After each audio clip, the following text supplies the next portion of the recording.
नटसम्राटाचं हे जन्मशताब्दी वर्ष. या कलाकाराचं शालेय शिक्षण मात्र 4थीपर्यंत.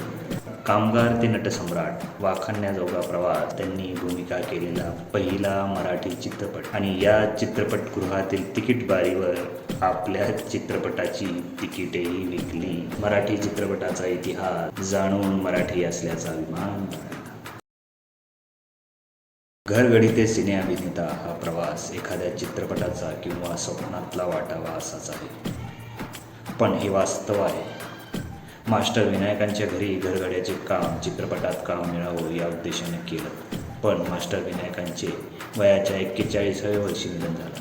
त्यानंतर या कलाकाराने नाटकाची पोस्टर चिटकवण्याची कामे केली. मग पुण्याच्या भानुविलास चित्रपटगृहात तिकीट बारीवर तिकीट विकायचेही काम केले.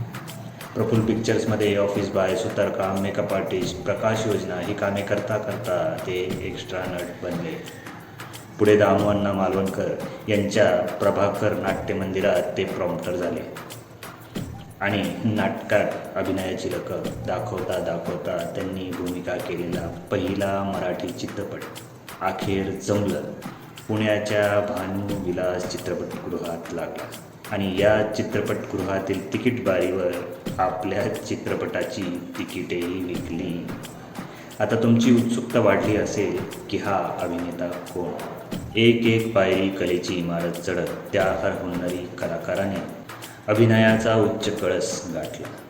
कामगार ते नटसम्राट, वाखाणण्याजोगा प्रवास एक प्रेरणादायी बायोपिक बनण्यासाठी अगदी सुपर डुपर आहे.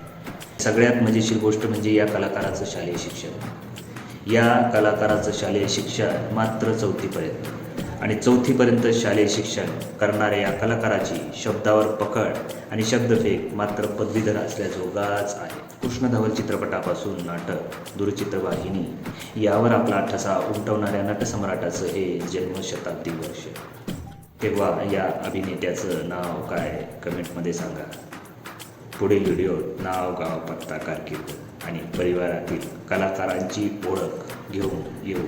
तोपर्यंत आमच्यासोबत मराठी चित्रपटाचा इतिहास जाणून मराठी असल्याचा अभिमान.